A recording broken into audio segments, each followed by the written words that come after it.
அனைவருக்கும் வெற்றி தமிழ் பயிற்சி அகாடமியின் சார்பாக இனிய வணக்கம். இந்த வீடியோவில் நம்ம எதை பற்றி பார்க்க போகிறோம் அப்படின்னா, டெட் பேப்பர் 1ஓட இவிஎஸ் ஆன்சர் கீ பார்க்க போகிறோம். இந்த இவிஎஸ் கொஸ்டின் எந்தெந்த புக்கில் எடுத்தாங்க அப்படின்றத நான் சொல்லிடுறேன். ஸோ நீங்கள் பேஜ் நம்பரை ரெஃபர் பண்ணிக்கோங்க.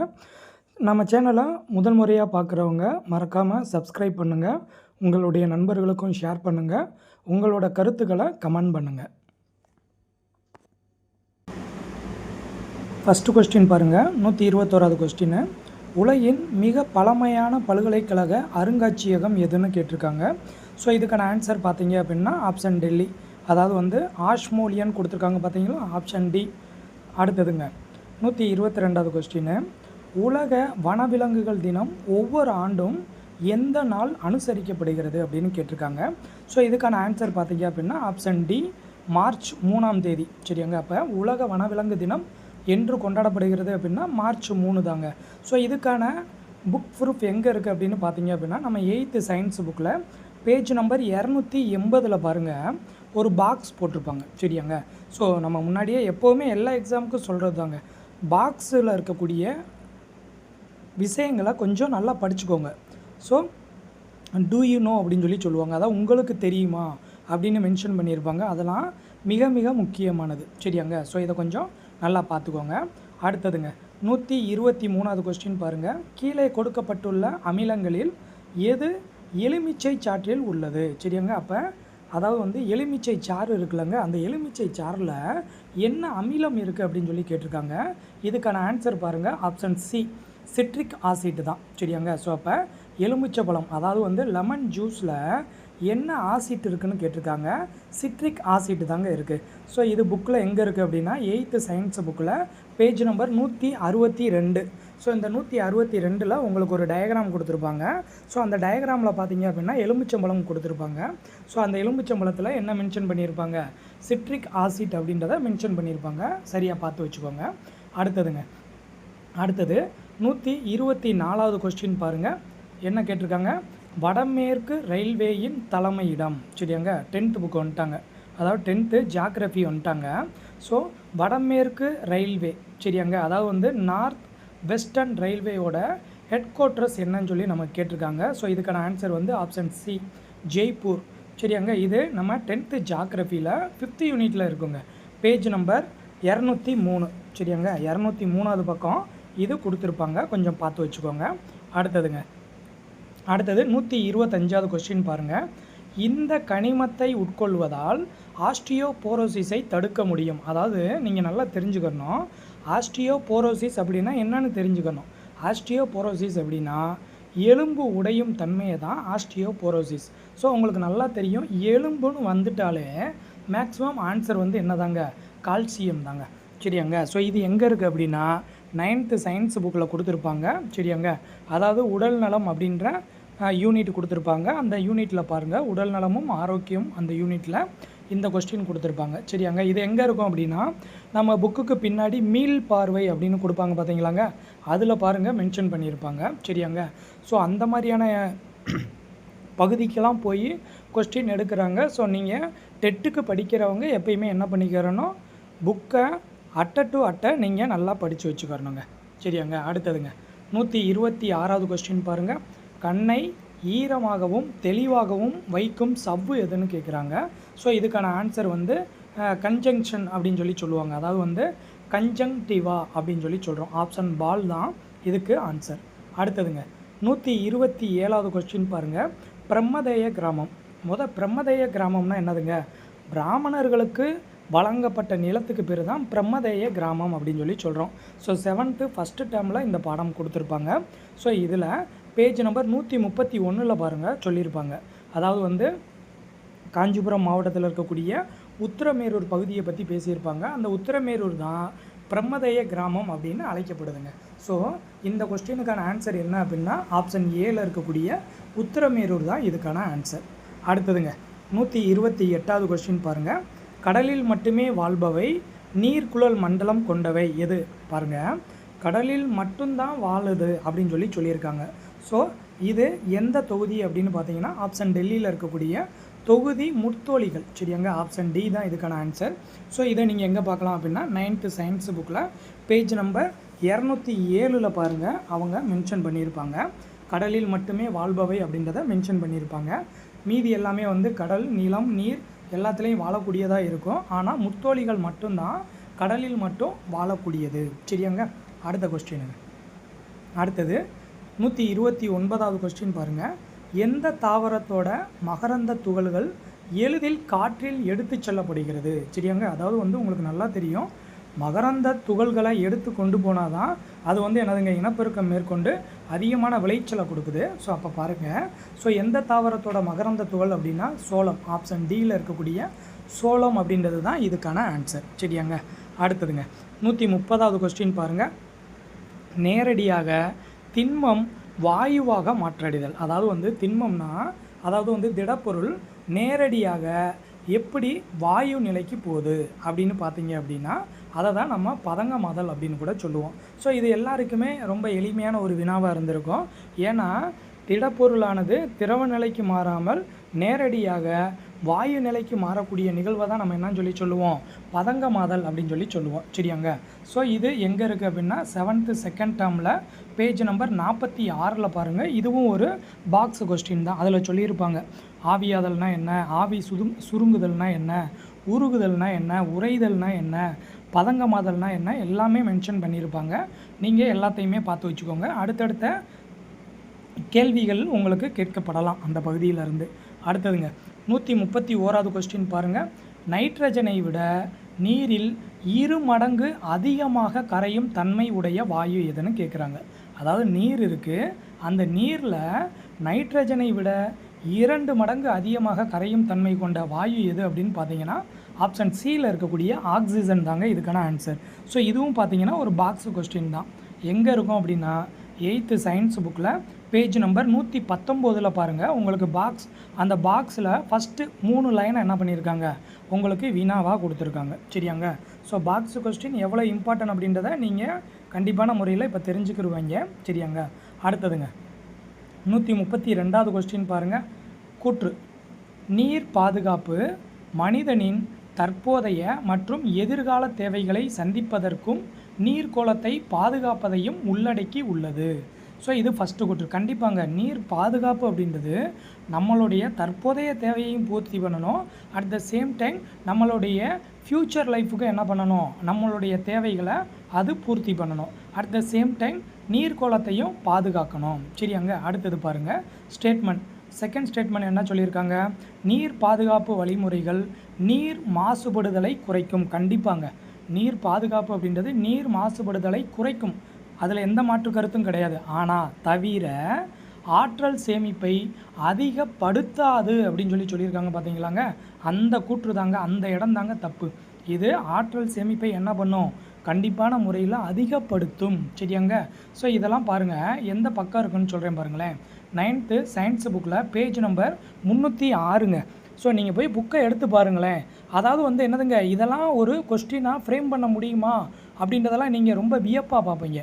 சரியாங்க, சும்மா நம்ம நார்மலாக ரீட் பண்ணிவிட்டு போகக்கூடிய ஒரு விஷயம் இங்கே என்ன மாறி இருக்குது, ஒரு கொஸ்டினாக நமக்கு ஃப்ரேம் ஆகிருக்கு. ஸோ அப்போ இனி வரக்கூடிய தேர்வுகளில் நீங்கள் எப்படி படிக்கணும், எந்த மாதிரியான மிஸ்டேக் பண்ணியிருக்கிறீங்க, நீங்கள் படித்ததில் என்ன குறைகள் இருக்குது அப்படின்றத நிவர்த்தி செஞ்சுக்கிறதுக்கு தான் இந்த எக்ஸாம். சரிங்களா, ஸோ உங்களுடைய ப்ரிப்ரேஷன் மெத்தடை நீங்கள் அடுத்த எக்ஸாமுக்கு மாற்றணுமா வேணாமா அப்படின்றத தீர்மானிக்கிறது தான் இருந்தது. சரியாங்க, ஸோ அப்போ இதுக்கான ஆன்சர் என்ன, 132க்கு ஆன்சர் வந்து ஆப்ஷன் சி, அதாவது கூற்று 1 சரி 2 தவறு. சரியாங்க, அடுத்ததுங்க 133வது கொஸ்டின் பாருங்கள்.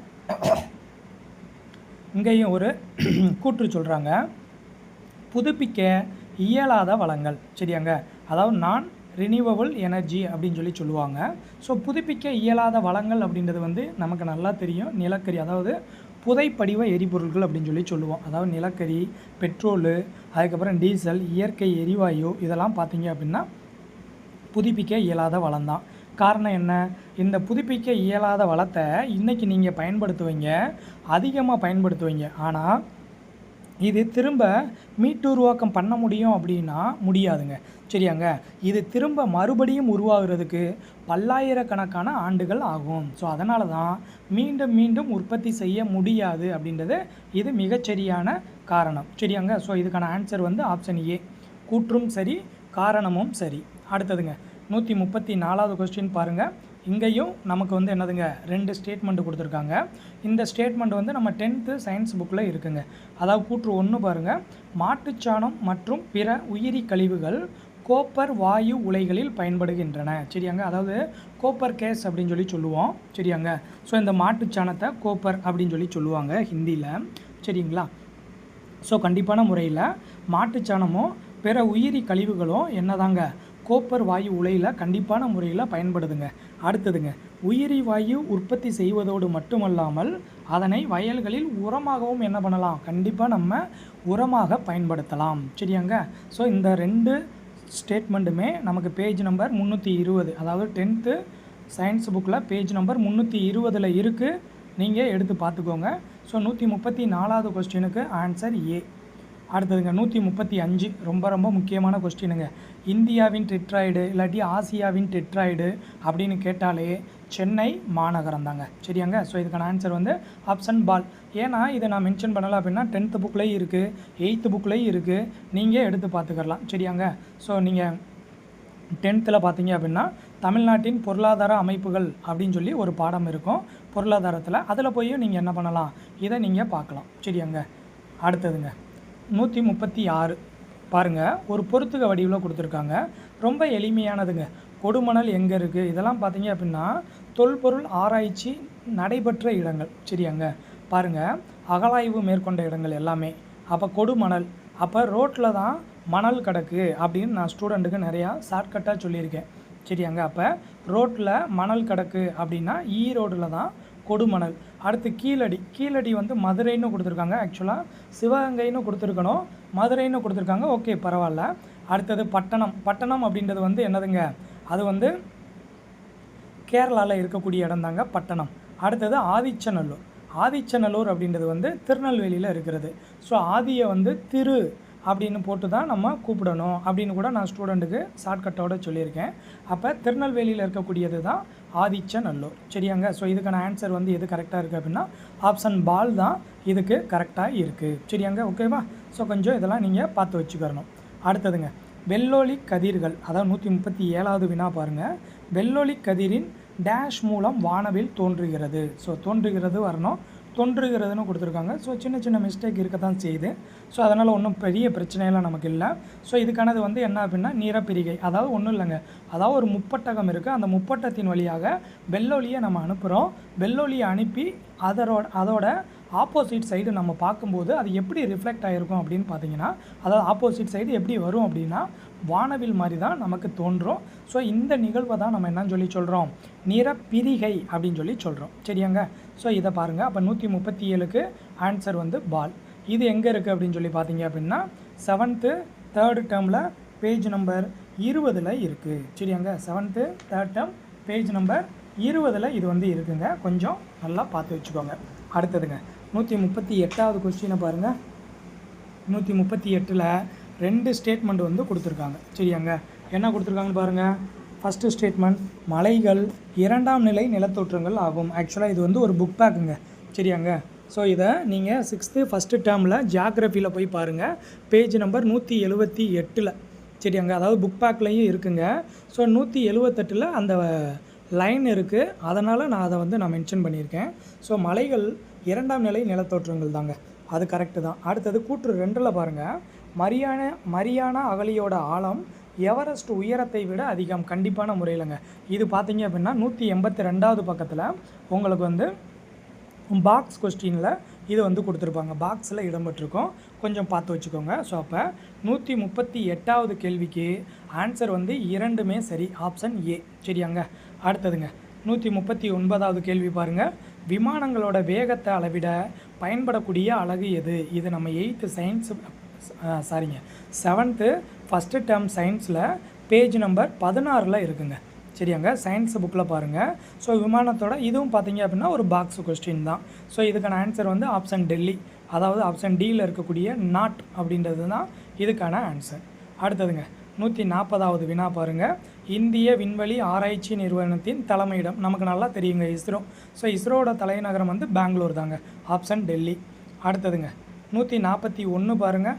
ஸோ இது வந்து என்ன அப்படின்னா நமக்கு வந்து ஒரு பொறுத்துக வடிவில் கொடுத்துருக்காங்க. காற்றின் மூலம் விதை பரவல், நீர் மூலம், விலங்கு மூலம், சுய வழியல். ஸோ இதெல்லாம் பார்த்தீங்க அப்படின்னா நமக்கு 10th ஒரு யூனிட் இருக்குங்க.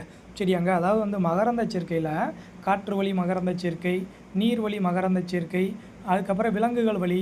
ஸோ இதெல்லாம் இருக்குங்க. ஸோ அதை வச்சே நம்ம ஈஸியாக போட்டுடலாம். இங்கே எப்படி நீங்கள் ஆன்சரை வந்து ரொம்ப எளிமையாக கண்டுபிடிச்சிருக்கலாம் அப்படின்னா சுய வழி, அதாவது வந்து செல்ஃப் டிஸ்பர்சல் அப்படின்னு சொல்லி சொல்கிறோம். ஸோ செல்ஃப் டிஸ்பர்சல் அப்படின்னா ஆட்டோ தான். சரியாங்க. ஸோ ஆட்டோ கோரி. சரியாங்க. ஸோ இதை வச்சே நீங்கள் இதுக்கான ஆன்சரை கண்டுபிடிச்சிருக்கலாம். ஸோ இதுக்கான ஆன்சர் வந்து ஆப்ஷன் சி தாங்க இதுக்கான ஆன்சர். ஸோ காற்று அப்படின்னா என்ன சொல்லுவாங்க அப்படின்னா அனிமோ கோரின்னுவாங்க. நீர் அப்படின்னா ஹைட்ரோனாலே நீர் தாங்க.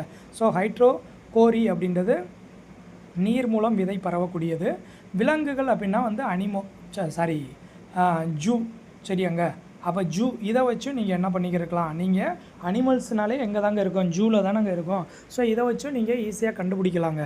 ஒரு வினா தெரியலை அப்படின்னா உடனே ஏதாவது ஒரு ஆப்ஷனை நம்ம டிக் பண்ணிவிட்டு வரலாம், மார்க் பண்ணிவிட்டு வரணும் அப்படிலாம் யோசிக்கக்கூடாதுங்க. அந்த 4 ஆப்ஷனையுமே நீங்கள் கொஞ்சம் பாருங்கள். சில விஷயங்கள் நம்ம யோசித்தோம்னாலே எளிமையாக ஆன்சரை கண்டுபிடிச்சிடலாம். அடுத்ததுங்க 142வது வினா பாருங்கள். முதலில் நில வரைபடத்தில் அச்ச தீர்க்க கோடுகளை வரைந்தவர் யார்? ரொம்ப ரொம்ப முக்கியமானது. சரியாங்க. தாலமி ஜாக்ரஃபியா அப்படின்ற நூலில் வந்து முதலாக இதை வந்து சொல்லியிருப்பார். ஸோ இதுக்கான ஆன்சர் வந்து 6th 3rd டேர்ம் ஜாக்ரஃபியில் பாருங்கள். ஸோ 3rd டேர்மில் பேஜ் நம்பர் 191 இருக்கும். ஸோ இதுக்கான ஆன்சர் வந்து தாலமி. அடுத்தது 143ங்க. ஸோ 143வது வினா பாருங்கள். கூற்று 1, மழைக்காலங்களில் காற்றில் அதிக அளவு ஈரப்பதம் காணப்படும். கண்டிப்பாங்க. ஸோ மழைக்காலத்தில் காற்றில் அதிக அளவு ஈரப்பதம் இருக்கத்தாங்க செய்யும். அடுத்தது கூற்று 2ல் பாருங்கள். காற்றில் 5ல் 4 பங்கு நைட்ரஜன் வாயு இல்லை. இரண்டுமே கரெக்டு தாங்க. ஸோ இது எங்கே இருக்குன்னு பாருங்கள். 6th 2nd டேர்ம் சயின்ஸ் புக்கில் பேஜ் நம்பர் 53ல் ஃபஸ்ட்டு கூற்று இருக்குது. பேஜ் நம்பர் 52ல் 2வது கூற்று இருக்குது. சரியாங்க. அடுத்தடுத்த பக்கத்தில் இந்த 2 லைனை எடுத்து வச்சுருக்குறாங்க. ஸோ இந்த மாதிரியான வினாவெல்லாம் நீங்கள் எதிர்கொள்ளணும் அப்படின்னா கண்டிப்பாக புக்கை நீங்கள் நல்லா படிச்சிருக்கணும். சரியாங்க. கிட்டத்தட்ட சயின்ஸில் மட்டும் 18 வினாக்கள் கிட்ட கேட்டிருக்காங்க. சரியாங்க. ஸோ சிலர்லாம் எதிர்பார்த்து போயிருப்பீங்க. ஸோ எப்படினாலும் சயின்ஸு 15 கேட்பாங்க, சோசியல் 15 கேட்பாங்க அப்படின்னு தான் எதிர்பார்த்து போயிருப்பீங்க. 18லேருந்து 20 வினாக்கள் வரைக்கும் என்ன பண்ணியிருக்காங்க, சயின்ஸு தான் கேட்டிருக்காங்க. சரியாங்க. ஸோ சயின்ஸுக்கு எப்போவுமே சயின்ஸுக்கு இம்பார்ட்டன்ட் கொடுத்து படிங்க, பேப்பர் 1க்கு படிக்கிறவங்க. அடுத்ததுங்க 144வது வினா பாருங்கள். சரியான விடையை தேர்ந்தெடுக்க. சரியாங்க. ஸோ இதுவும் ரொம்ப இம்பார்ட்டன்ட் டாப்பிக்குங்க. அந்த நீர்வீழ்ச்சி, அதாவது வந்து நீர்ச்சந்தியை வச்சு கண்டிப்பாக ஒரு வினா எப்போவுமே கேட்டுக்கிட்டே இருக்காங்க. இதை கொஞ்சம் நீங்கள் நல்லா பார்த்துக்கறணும். ஸோ இது எங்கே இருக்குது அப்படின்னா 6th 1st டேர்மில் பேஜ் நம்பர் 182ல் இருக்குது. ஸோ இதில் ஆன்சர் வந்து ஆப்ஷன் ஏ. ஜிப்ரால்டர் நீர்ச்சந்தி அப்படின்றது வந்து அட்லாண்டிக் பெருங்கடலையும் மத்திய தரைக்கடலையும் இணைக்கக்கூடியது தாங்க ஜிப்ரால்டர் நீர்ச்சந்தி. சரியாங்க. ஸோ இதை கொஞ்சம் பார்த்து வச்சுக்கறணும். அடுத்தது 145வது வினா பாருங்கள். மனிதர்களுடைய தோற்றம் பரிணாம வளர்ச்சியை பற்றி படிக்கக்கூடிய படிப்பு வந்து மானுடவியல், அதாவது ஆந்த்ரோபாலஜி அப்படின்னு சொல்லி சொல்லுவோம். இது 6th ஹிஸ்ட்ரியில் 1st டேர்மில் பேஜ் நம்பர் 120ல் கொடுத்துருப்பாங்க. பாக்ஸ் வடிவில் இருக்கும். இதை கொஞ்சம் பார்த்து வச்சுக்கோங்க. எல்லாமே பாக்ஸ் கொஸ்டின் தான் நிறையா கேட்டிருக்காங்க. அதுக்கப்புறங்க தாவரங்களில் 80% மகரந்த சேர்க்கை எந்த பூச்சி மூலமாக நடைபெறுகிறது? அதாவது இந்த கான்செப்ட் பார்த்தீங்க அப்படின்னா நம்ம 10th சயின்ஸ் புக்கில் தாவரங்கள் மற்றும் விலங்குகளில் இனப்பெருக்கம் அப்படின்னா ஒரு பாடம் இருக்கும். அந்த பாடத்திலேருந்து தான் கேட்டிருக்காங்க. நான் முன்னாடியே சொன்னது தான். ஸோ மகரந்த சேர்க்கையில் காற்று வழி மகரந்த சேர்க்கை, நீர் வழி மகரந்த சேர்க்கை, பூச்சி வழி மகரந்த சேர்க்கை, அதில் அந்த பூச்சி வழியில் தான் நமக்கு கேள்வி கேட்டிருக்காங்க. ஸோ இதுக்கான ஆன்சர் வந்து ஆப்ஷன் டெல்லியில் இருக்கக்கூடிய தேனீக்கள். சரிங்களா. ஸோ இது எங்கே இருக்குது அப்படின்னா 10th சயின்ஸ் புக்கில் பேஜ் நம்பர் 244ல் பாருங்கள். இதுக்கான ஆன்சர் கொடுத்துருப்பாங்க. அதுக்கப்புறங்க 147ல் குழந்தைகளுக்கான அவசர உதவி மைய எண் 1098. ஆப்ஷன் சி தான் இதுக்கான ஆன்சர். இதில் இன்னொரு சிறப்பு என்ன அப்படின்னா இந்தியாவில் 24 ஹவர்ஸும் செயல்படக்கூடிய ஒரு உதவி மைய எண் முதலாக கொண்டு வரப்பட்டது எதுன்னு கேட்டாலும் இந்த குழந்தைகள் உதவி மைய எண் தான் 1098. ஸோ 8th சிவிக்ஸில், அதாவது குடிமையியல் பகுதியில் பேஜ் நம்பர் 228 பாருங்கள், இதுக்கான ஆன்சர் இருக்குங்க. அதுக்கப்புறங்க, இந்தியாவின் முதல் நீர்மின் நிலையம் எங்கு நிறுவப்பட்டது? 10th ஜியாகிரஃபியில் 4th யூனிட்டில் இது இருக்குங்க. பேஜ் நம்பர் 187 பாருங்கள். ஸோ இந்தியாவின், இதுவும் பாக்ஸ் கொஸ்டின் தாங்க. ஸோ இந்தியாவின் முதல் நீர்மின் நிலையம் எங்கு நிறுவப்பட்டது அப்படின்னா டார்ஜிலிங். சரியாங்க. ஸோ இதை கூட நான் சொன்னேன், என்னோடய ஸ்டூடெண்ட்ஸ்க்கு நான் சொல்லியிருக்கேன், இந்தியாவினுடைய முதல் நீர்மின் நிலையம் என்னோடய டார்லிங் தான் நிறுவுனாங்க அப்படின்ற மாதிரி நீங்கள் ஷார்ட்கட்டாக படித்து வச்சுக்கோங்க அப்படின்னு சொல்லி சொன்னேன். ஸோ டார்ஜிலிங் பேஜ் நம்பர் 187 இருக்குங்க. அடுத்தது 149வது வினா பாருங்கள். உராய்வை அதிகரிக்கும் வழிமுறை என்னன்னு கேட்டிருக்காங்க. இதெல்லாம் நீங்கள் எக்ஸ்பெரிமெண்டல் ஓரியன்டாக படித்தீங்க அப்படின்னா என்றைக்குமே மறக்காது. ஸோ ஒரு உராய்வு இருக்குது. ஸோ உராய்வுனா ஃப்ரிக்ஷன் அப்படின்னு சொல்லி சொல்கிறோம். இந்த ஃப்ரிக்ஷன் தொடு பரப்பு அதிகரிப்பதன் மூலம்தான் இதோட உராய்வு அதிகரிக்கும். சரிங்களா. ஸோ இதுக்கான ஆன்சர் 149க்கு ஆப்ஷன் பால். அடுத்தது லாஸ்ட் கொஸ்டினுங்க. அமேசான் காடு உலகின் மிகப்பெரிய மலைக்காடு. கண்டிப்பாக உலகின் மிகப்பெரிய மலைக்காடு எதுன்னு கூட அடுத்த எக்ஸாமில் கேள்வி கேட்கலாம். அமேசான் தாங்க. இந்த அமேசான் காடு எங்கே இருக்குதுன்னு பார்த்தீங்கன்னா பிரேசிலில் இருக்குது. நிறையா பேர் பார்த்தீங்க அப்படின்னா ஆப்ரிக்கான்னு போட்டிருக்கீங்க. நீங்கள் எல்லாருமே பாருங்கள், 8th சயின்ஸ் புக்கில் பேஜ் நம்பர் 274 பாக்ஸ் இருக்குது. அந்த பாக்ஸில் ஃபஸ்ட்டு 2 லைனை தான் நமக்கு கொஸ்டினாக கேட்டிருக்காங்க. சரியாங்க. ஸோ அப்போ அமேசான் காடு உலகின் மிகப்பெரிய மலைக்காடு தாங்க. இது பிரேசில் நாட்டில் இருக்குது. சரியாங்க. ஸோ இதை கொஞ்சம் பார்த்து வச்சுக்கோங்க, ரொம்ப முக்கியமான பகுதிங்க. ஸோ இந்த வீடியோவில் நம்ம இவிஎஸோட ஆன்சர் கீயை என்ன பண்ணோம், புக்கில் எந்தெந்த பக்கங்களில் இருக்குதுன்னு உங்களுக்கு ப்ரூஃபோடு நான் சொல்லியிருக்கேன். ஸோ இந்த இதில் வேறு ஆன்சர் மாறுறதுக்கெலாம் வாய்ப்பே இல்லைங்க. ஏன்னா புக்கில் இருக்கக்கூடிய பேஜ் நம்பர் நான் சொல்லிட்டேன். ஸோ நீங்களும் வெரிஃபை பண்ணிக்கோங்க. சரியாங்க. தொடர்ந்து நம்மளுடைய சேனலை ஃபாலோ பண்ணுங்கள். நம்மளுடைய சேனலுக்கு புதுசாக வர்றவங்க நம்ம சேனலை சப்ஸ்கிரைப் பண்ணி வச்சுக்கோங்க. அப்போ தான் நான் போடக்கூடிய எல்லா வீடியோவையும் நீங்கள் பார்க்க முடியும். அடுத்தடுத்து நம்ம அடுத்த வீடியோ உங்களுக்கு மேக்ஸ். சரியாங்க. மேக்ஸோட ஆன்சர் கீ பார்க்க போகிறோம். ஸோ தொடர்ந்து நம்ம சேனலை ஃபாலோ பண்ணுங்கள். என்றும் உங்களுடைய வெற்றிக்கு வெற்றி தமிழ் பயிற்சி அகாடமி உறுதுணையாக இருக்கும். அனைவருக்கும் மிக்க நன்றி.